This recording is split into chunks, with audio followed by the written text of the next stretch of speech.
Good morning, all of you. Hope you all are doing fine and following the guidelines issued for our safety. Meanwhile, here is your next episode of the chapter Ecosystem. Ecological pyramid, the topic here which we will start today, that is ecological pyramid. Ecological pyramid क्या होता है? Ecological pyramid graphical representation है food chain का. Food chain में different trophic levels होते हैं. इन trophic levels को अगर हम ग्राफ के तरीके से रिप्रेजेंट करें, उसी को क्या कहते हैं? Ecological pyramid. बेस में हमेशा प्रोड्यूसर होगा और एपेक्स पे कार्निवोर होगा. ये ट्रायंगुलर शेप होगा. बेस जिसका प्रोड्यूसर होगा और एपेक्स कार्निवोर होगा. जो लेंथ होती है बार्स की, वो क्या रिप्रेजेंट करती है? वो क्वांटिटी को रिप्रेजेंट करती है. जैसे बेस की लेंथ अगर बड़ी है तो मतलब कि प्रोड्यूसर्स ज़्यादा क्वांटिटी में प्रेजेंट हैं. छोटी है मतलब कि प्रोड्यूसर्स कम क्वांटिटी में प्रेजेंट हैं. तो लेंथ ऑफ द बेस वो ये बताता है कि क्वांटिटी कितनी है.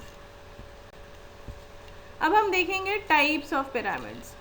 टाइप्स ऑफ पिरामिड में 3 टाइप्स ऑफ पिरामिड्स हैं. Pyramid of number, pyramid of biomass और पिरामिड ऑफ एनर्जी. नंबर के बेसिस पे, बायोमास के बेसिस पे और एनर्जी के बेसिस पे. पहले 2 पिरामिड्स नंबर और बायोमास ये इन्वर्टेड भी हो सकते हैं और अपराइट भी हो सकते हैं. लेकिन द पिरामिड ऑफ एनर्जी ये हमेशा अपराइट होता है. अपराइट क्यों होता है? क्योंकि एनर्जी का ट्रांसफ़र हमेशा यूनिडायरेक्शनल होता है. यूनिडायरेक्शनल का मतलब हमेशा एनर्जी प्रोड्यूसर से कंज्यूमर की तरफ जाएगी, कंज्यूमर से प्रोड्यूसर की तरफ नहीं जाएगी. प्रोड्यूसर ही पहले लाइफ होता है जो एनर्जी को कंजर्व करते हैं, सोलर एनर्जी को केमिकल एनर्जी में चेंज करते हैं. यहाँ से एनर्जी जब नेक्स्ट लेवल में जाती है तो 10% लॉ फॉलो होता है. 10% लॉ के वजह से 10% एनर्जी ही नेक्स्ट लेवल में जाएगी, सेकेंड ट्रॉपिक लेवल में. सेकेंड ट्रॉपिक लेवल से नेक्स्ट लेवल में, थर्ड ट्रॉपिक लेवल में 10% एनर्जी जाएगी. तो धीमे धीमे एनर्जी ट्रॉपिक लेवल जैसे जैसे बढ़ते जा रहा है, एनर्जी वैसे वैसे कम होती जा रही है. तो नीचे से ऊपर जब हम जाएंगे तो एनर्जी धीमे धीमे कम होती जाएगी. नीचे बेस बड़ा होगा और ऊपर एपेक्स पतला होते जाएगा. इसलिए हमेशा पिरामिड एनर्जी का कैसा बनेगा? अपराइट पिरामिड बनेगा. इस डायग्राम में देखिए, सबसे नीचे primary producer, then primary consumer, secondary consumer और सबसे ऊपर टर्शियरी कंज्यूमर. बेस सबसे बड़ा है. बेस बड़ा होने का क्या मतलब है? क्वांटिटी ज़्यादा है. एनर्जी की बात करें तो एनर्जी की क्वांटिटी सबसे ज़्यादा प्रोड्यूसर में है, फिर प्राइमरी कंज्यूमर में, फिर सेकेंडरी कंज्यूमर में और लास्ट टर्शियरी कंज्यूमर में. ओके. पिरामिड ऑफ नंबर के एग्जाम्पल्स दिए गए हैं. पिरामिड ऑफ नंबर अपराइट और इन्वर्टेड भी हो सकता है. अपराइट जैसे ग्रासलैंड इकोसिस्टम है, इसका पिरामिड कैसा होगा? अपराइट होगा. बेस में प्रोड्यूसर्स ज़्यादा हैं नंबर में तो अपराइट होगा. देन फर्स्ट प्राइमरी कंज्यूमर छोटे कम है उससे, उसके बाद secondary consumer, then tertiary consumer. तो इनकी संख्या धीमे धीमे कम होती जा रही है, इनके नंबर्स धीमे धीमे कम होते जा रहे हैं. इसलिए पिरामिड कैसा होगा? अपराइट होगा. इन्वर्टेड का एग्जाम्पल पिरामिड ऑफ नंबर में, अगर मान लीजिए एक ट्री है तो नंबर 1 हुआ, कम हुआ. उसके ऊपर एक बड़े ट्री के ऊपर बहुत सारे पैरासाइट्स होंगे, नंबर उससे ज़्यादा होगा. इन पैरासाइट्स पे सेकेंडरी कंज्यूमर उससे ज़्यादा संख्या में होंगे. तो इसका पिरामिड कैसा बनेगा? इन्वर्टेड पिरामिड बनेगा. लार्ज ट्री का पिरामिड कैसा होगा? पिरामिड ऑफ नंबर इन्वर्टेड होगा. पिरामिड ऑफ बायोमास का एग्जाम्पल देखें. अगर ट्री का लेते हैं हम पिरामिड ऑफ बायोमास, तो ट्री का बायोमास ज़्यादा है.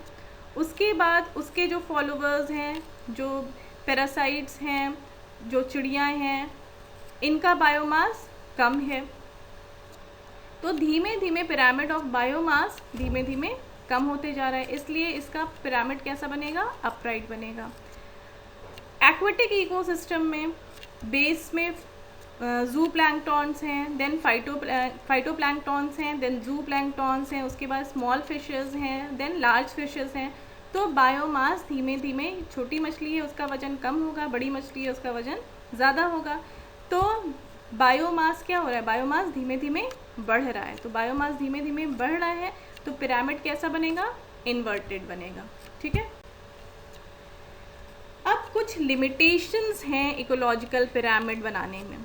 सबसे बड़ा लिमिटेशन क्या है कि इकोलॉजिकल पिरामिड फूड चेन को फॉलो करता है, फूड वेब को फॉलो नहीं करता है।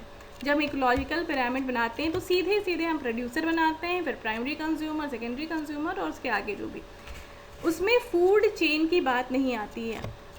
एक प्रोड्यूसर को बहुत सारे कंज्यूमर्स यूज़ कर सकते हैं, आपस में इंटरलिंक्ड हैं, तो वो चीज़ हम पिरामिड में नहीं बनाते हैं।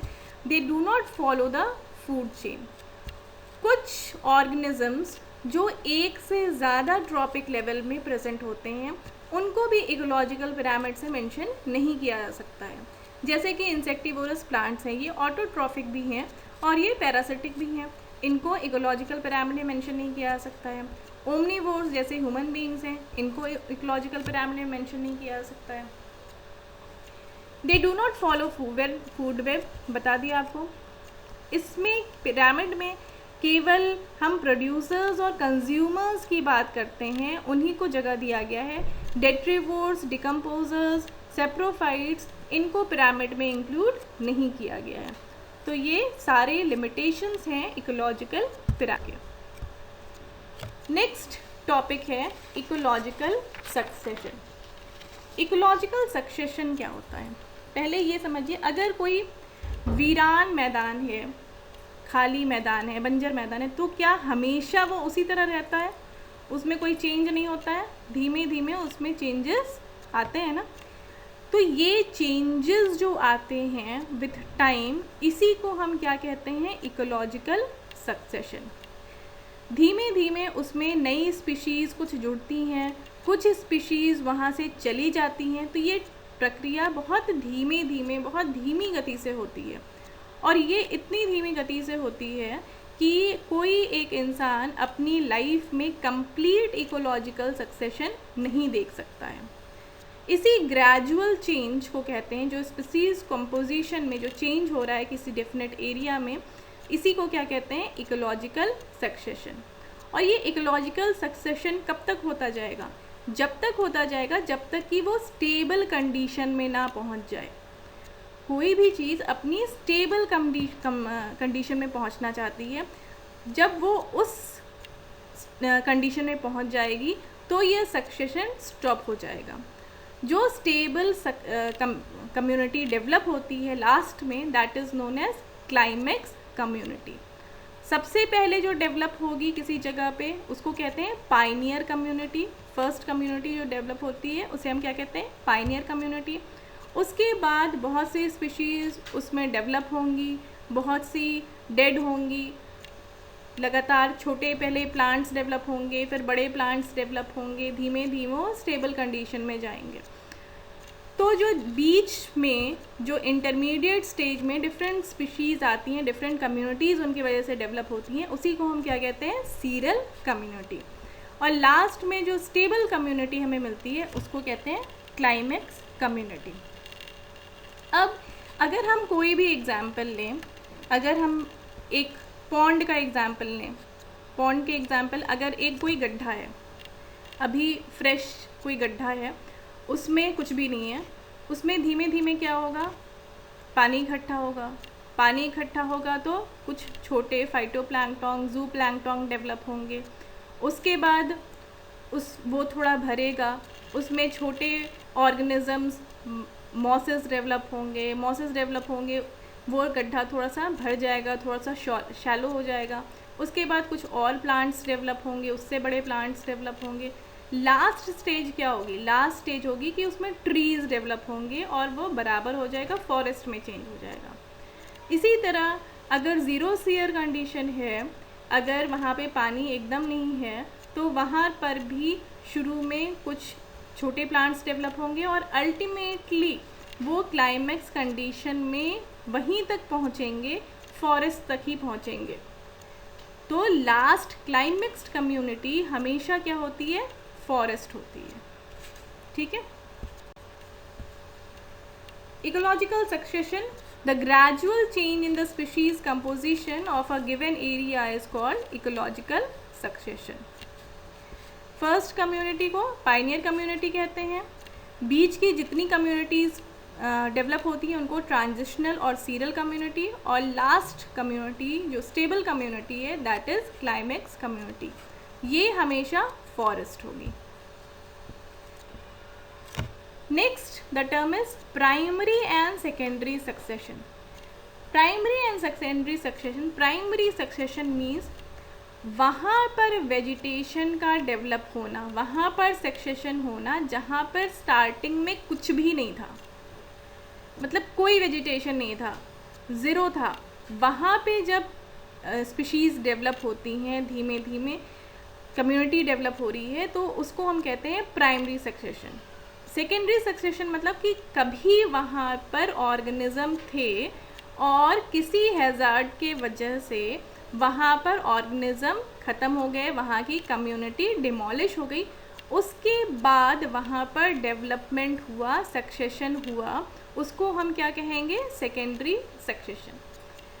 इसको एग्जाम्पल से देखते हैं। जैसे प्राइमरी सक्सेशन में अगर कोई बेयर लैंड है जहाँ कोई वेजिटेशन नहीं है, जैसे बेयर लैंड कैसे हो सकता है? वॉल्केनिक लावा, वॉल्केनो से जो लावा निकल रहा है उसमें कोई ऑर्गेनिज्म नहीं है, जब वो लावा निकला, ठंडा हुआ, उसमें कोई वेजिटेशन नहीं है, कोई ऑर्गेनिज्म नहीं है।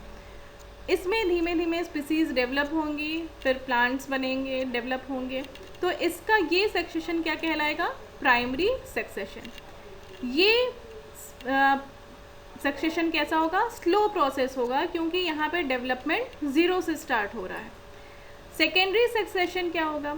सेकेंडरी सक्सेशन जैसे कि फॉरेस्ट, बर्न्ड फॉरेस्ट है सॉरी, फॉरेस्ट था, कोई जल गया, जल गया, सब कुछ ख़त्म हो गया, कुछ तो उसमें रहा होगा, कुछ तो ऑर्गेनिज्म बच गए होंगे, वो एकदम ज़ीरो नहीं हुआ होगा, कुछ तो ऑर्गेनिज्म उसमें बच्चे ज़रूर होंगे। फ्लडेड लैंड है, बाढ़ आई, सब कुछ ख़त्म हो गया, लेकिन तब भी कुछ तो उसमें कुछ लाइफ रह गई होगी। तो ये एकदम ज़ीरो से स्टार्ट नहीं है। यहाँ पर जो सक्सेशन हो रहा है इसको हम क्या कहते हैं? Secondary succession. क्योंकि ये ज़ीरो से स्टार्ट नहीं है, इसलिए इसमें जो सक्सेशन की रेट होगी वो कैसी होगी? फास्ट होगी।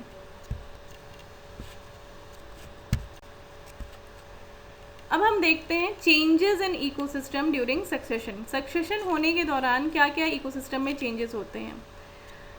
सक्सेशन होने में पहले डाइवर्सिटी कम होती है, जैसे जैसे सक्सेशन प्रोसीड करता है डाइवर्सिटी बढ़ती जाती है, डाइवर्सिटी बढ़ती जाती है, ऑर्गेनिज्म इंक्रीज़ होते जाते हैं, तो क्या होगा? बायोमास इंक्रीज़ होते जाएगा। जब बायोमास इंक्रीज़ होगा, उसमें वेजिटेशन इंक्रीज़ हो रही है, एनिमल्स इंक्रीज़ होंगे, तो वहाँ के सॉइल में ह्यूमस कंटेंट भी इंक्रीज़ होगा। Condition changes to mesic condition. Mesic condition का मतलब अगर वो शुरू में एक्वेटिक कंडीशन से शुरू हुआ था या फिर ज़ीरोफिटिक कंडीशन से शुरू हुआ था, तो वो चेंजेस के दौरान वो मेजिक कंडीशन में आ जाएगा, ना बहुत सूखा कंडीशन और ना ही बहुत wait condition. Number and type of the animal, plants and decomposers changes. समय के साथ साथ जो उसका कंपोजिशन है, स्पीशीज़ कंपोजिशन जो कम्युनिटी का है, एनिमल्स, प्लांट और डिकम्पोजर्स, ये धीमे धीमे उसमें चेंज होते रहते हैं। ठीक है, ये सारे चेंजेस होते हैं इकोसिस्टम में during succession. Next, succession and evolution, ये दोनों चीज़ें एक पैरेलल प्रोसेस हैं। जैसे सक्सेशन मतलब भी क्या हुआ? उसमें स्पीशीज़ का डेवलपमेंट हो रहा है, स्पीशीज़ के कंपोजिशन में चेंजेस हो रहा है किसी कम्युनिटी में। इवोल्यूशन में भी यही चीज़ें होती हैं। तो ये सक्सेशन और इवोल्यूशन ये दोनों ही पैरेलल प्रोसेस हैं। एक एग्जाम्पल देखते हैं ज़िराट्स सक्सेशन का।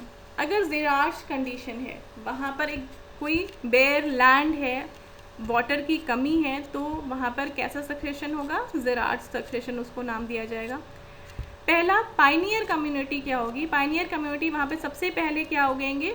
क्रस्टोज लाइकेन, लाइकेन के फॉर्म्स पढ़े होंगे आपने, फोलियोज लाइकेन, क्रस्टोज लाइकेन। तो सबसे पहले जो डेवलपमेंट होगा उनका कौन सा होगा, क्रस्टोज लाइकेन का। क्रस्टोज लाइकेन ब्राउन कलर के होते हैं, छोटे होते हैं और ये हाई टेम्परेचर को और कम वाटर को ये टॉलरेट कर सकते हैं। तो ऐसे लाइकेन्स पहले वहाँ के रॉक्स पे डेवलप होंगे ज़ेरार्च कंडीशन में। ये लाइकेन पता है आपको, ये एंजाइम प्रोड्यूस करते हैं, एसिड प्रोड्यूस करते हैं। तो ये लाइकेन जब एसिड प्रोड्यूस करेंगे तो ये रॉक्स को तोड़ देंगे, छोटे छोटे टुकड़ों में तोड़ेंगे।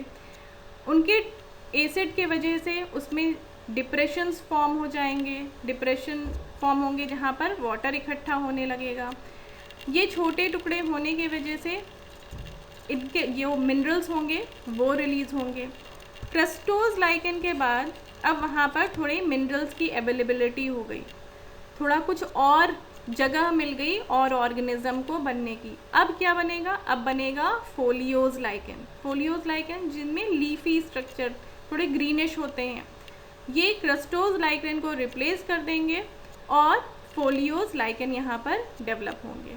फोलियोज लाइकेन बड़े हैं तो ये ज़्यादा एंजाइम प्रोड्यूस करेंगे और ये जब मरेंगे तो ज़्यादा ह्यूमस प्रोड्यूस करेंगे और ये ज़्यादा कोरोड कर देंगे रॉक को।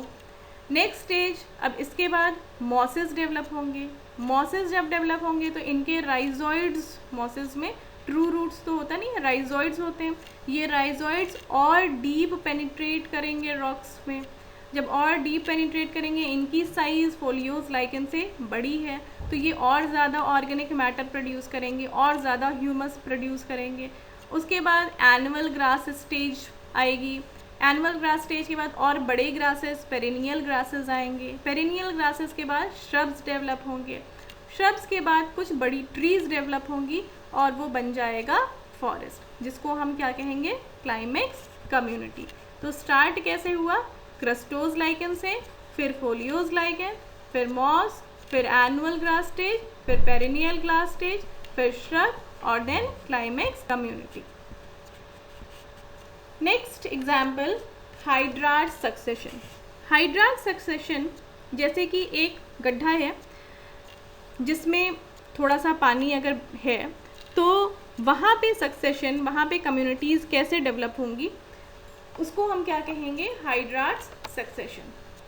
फर्स्ट पाइनियर कम्युनिटी सबसे पहले जो डेवलप होगी वो क्या होगी, फाइटोप्लैंक्टन्स। फाइटोप्लैंक्टन्स क्या होते हैं, यूनिसेलुलर प्लांट्स जो एक्वेटिक कंडीशन में रहते हैं, दे आर फाइटोप्लैंक्टन्स। इसमें क्या आ जाएंगे, जैसे डाइटम्स, ब्लू ग्रीन एल्गी।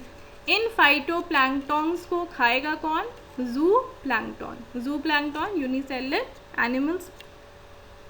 अब इन फाइटोप्लैंक्टन्स और जू प्लैंक्टन्स जब ये डेड होंगे, डिके होंगे, तो ये मुलायम मड बनाएंगे। जब इन गड्ढों में ये फाइटोप्लैंक्टन्स और जू प्लैंक्टन ज़्यादा बन जाएंगे तो ये डेप्थ कैसी होती जाएगी, डेप्थ कम होती जाएगी, शैलो होते जाएगा, पॉन्ड जो है वो शैलो होते जाएगा। वाटर का टेम्परेचर बढ़ जाएगा। वाटर का टेम्परेचर बढ़ क्यों जाएगा, क्योंकि जब ज़्यादा गहराई थी तो सन की लाइट बहुत नीचे तक तो नहीं जाएगी, एक हाइट लेंथ तक ही जाएगी, एक डेप्थ तक ही जाएगी। तो वाटर का टेम्परेचर ऊपर का गर्म रहेगा और नीचे का ठंडा रहेगा। लेकिन जब वो शैलो हो गया, नीचे से ऊपर आ गया, शैलो हो गया, नीचे मड इकट्ठा हो गए, तो सन की लाइट अब अंदर तक पेनिट्रेट कर रही है तो वाटर का टेम्परेचर बढ़ जाएगा। वाटर का टेम्परेचर बढ़ने से ये एक अच्छा कंडीशन प्रोवाइड करेगा for submerged plant stage.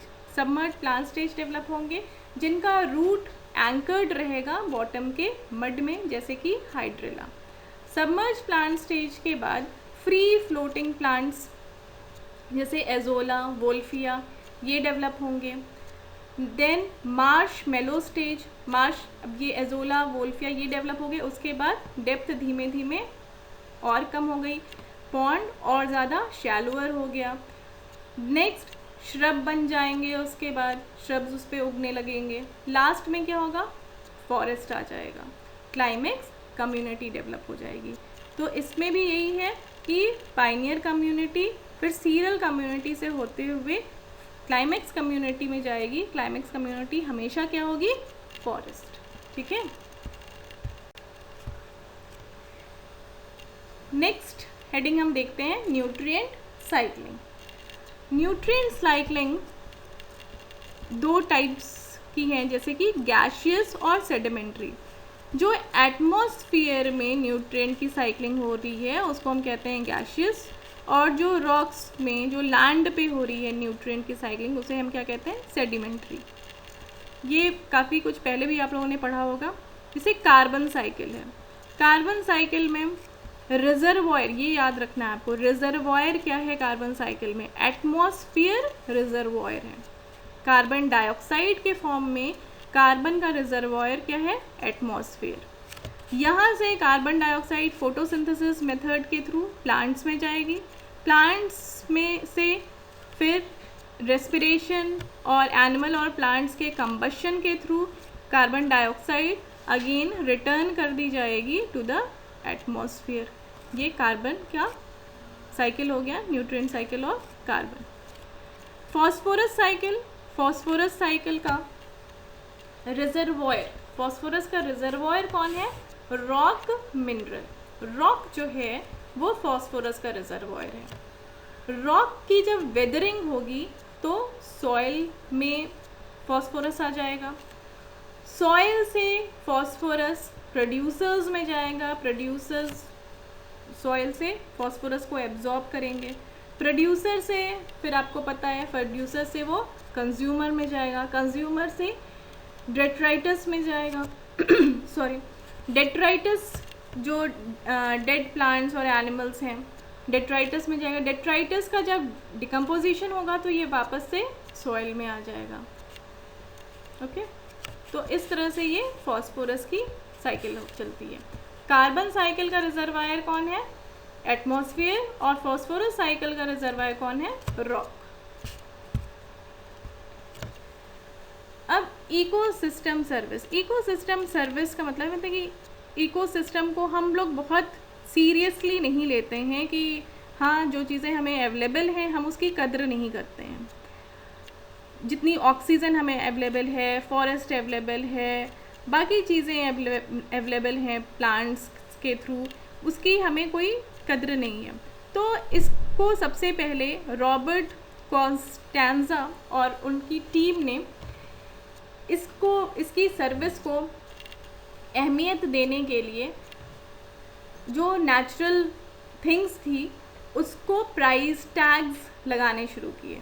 Natural life support system को अलग अलग चीज़ें के लिए अलग अलग प्राइस टैग्स लगाए। जैसे कि ऑक्सीजन हमें जितनी मिल रही है इसका रेट अगर हम निकालें तो इतना होगा, जो वुड हमें मिल रहा है इसका रेट निकालें तो इतना होगा, जो हमें और सर्विसेज हैं प्लांट के थ्रू, फ्रूट्स हैं, वेजिटेबल्स हैं, इनका रेट निकालें तो उन्होंने सबके लिए प्राइस टैग्स लगा दिए। जब इन्होंने प्राइस टैग्स लगाए तो उन्होंने देखा कि सबको अगर मिला लिया जाए, सबका रेट अगर मिलाया तो वो इकोसिस्टम हमें 33 trillion US dollar per year service देता है। इतना हमें ये फ्री देता है, 33 ट्रिलियन US डॉलर, जो हमें हर साल फ्री में नेचर प्रोवाइड कर रहा है और जिसकी हमें कोई कद्र नहीं है। इसको जब कंपेयर किया गया, जैसे कि अगर पूरे वर्ल्ड का ग्रॉस नेशनल प्रोडक्ट, जिसमें पूरे वर्ल्ड का जो इनकम है हर चीज़ से जितना भी प्रोड्यूस कर रहा है वर्ल्ड इंडस्ट्रीज़ के थ्रू, उसका प्रोडक्शन सबको मिला दिया जाए तो जो नेशनल प्रोडक्ट है, gross national product of world, वो कितना है, 18 ट्रिलियन है। और जो हमें फ्री में मिल रहा है वो कितना है, 33 ट्रिलियन, तो जो लगभग जस्ट डबल है। ठीक है, इस 18 ट्रिलियन, ये 18 ट्रिलियन हम अपने मैनमेड तरीके से पा रहे हैं और ये 33 ट्रिलियन ये हमें फ्री में नेचर प्रोवाइड कर रहा है। इस 33 ट्रिलियन को फर्दर डिस्ट्रीब्यूट किया गया कि इसमें कौन कौन सी सर्विस किस किस क्षेत्र में हमें मिल रही है। जैसे कि soil formation 33 trillion US dollar का आधा 50% सॉइल फॉर्मेशन में, सॉइल का अगर हम रेट निकालें तो इतना आएगा। रिक्रिएशन एंड न्यूट्रिएंट साइकिल में less than 10%। Climate regulation and habitat of the wild life में 6%। तो इतना परसेंट डिवाइड किया गया है कि इस क्षेत्र में इतना परसेंट सर्विस इकोसिस्टम हमें दे रही है। तो इतनी चीज़ें हमें फ्री में मिल रही हैं, तो ज़रूर हमें इसकी वैल्यू करनी चाहिए। ठीक है, तो यहाँ पर हमारा ये चैप्टर ख़त्म होता है, ecosystem. Thank you for watching.